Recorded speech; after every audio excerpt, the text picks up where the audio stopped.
Ce mercredi 24 mai, Tina Turner est morte, a annoncé son agent.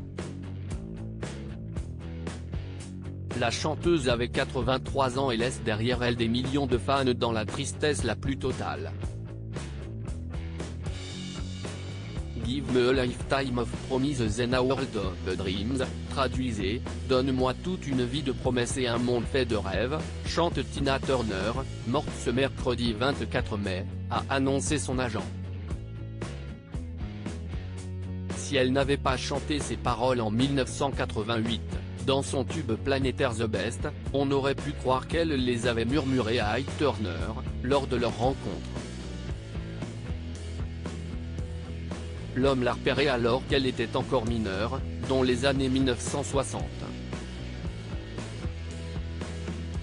Tina Turner, Anna Mae Bullock de son vrai nom, a grandi dans le Tennessee, à Nutbush. Après avoir démarré sa vie entourée de ses parents, tous les deux ouvriers, elle est abandonnée et finit sa scolarité dans un internat. Peu intéressée par ses cours, Tina Turner chante régulièrement dans la chorale de gospel de sa paroisse. Un moment où elle peut s'exprimer et faire résonner aux yeux du monde sa voix unique. Alors qu'elle est encore mineure, elle s'arrange pour entrer en boîte de nuit avec sa sœur.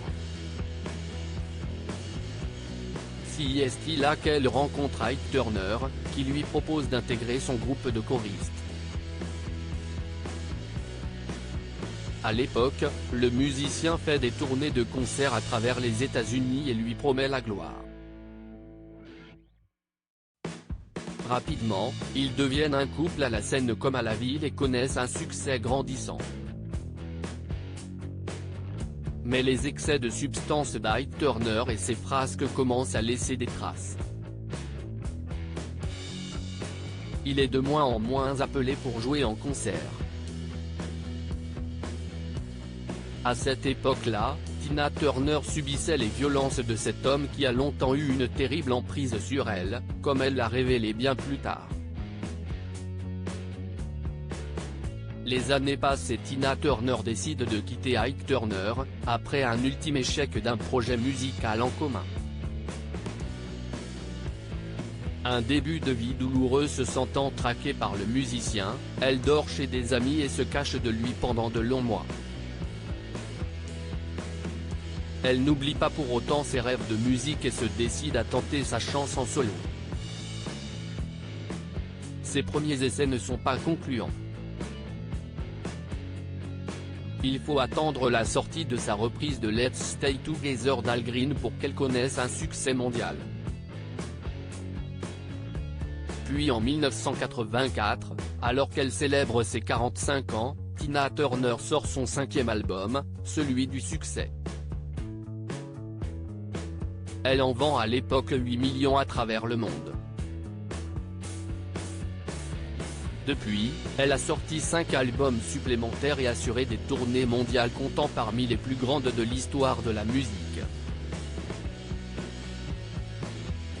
Tina Turner a longtemps été considérée par le Guinness des records comme l'artiste ayant réuni le plus de spectateurs dans des concerts.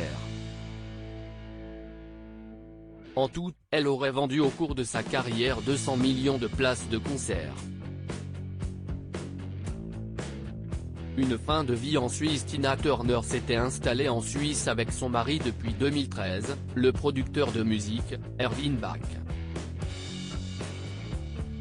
Si elle ne cachait pas son bonheur, la chanteuse avait fait face à des problèmes de santé. En 2013, Tina Turner avait été victime d'un accident vasculaire cérébral. 3 ans plus tard, ses médecins lui avaient diagnostiqué un cancer de l'intestin. Face à la maladie, la chanteuse qui pratiquait le bouddhisme depuis plusieurs dizaines d'années avait décidé de se fier aux médecines alternatives, basées notamment sur l'homéopathie.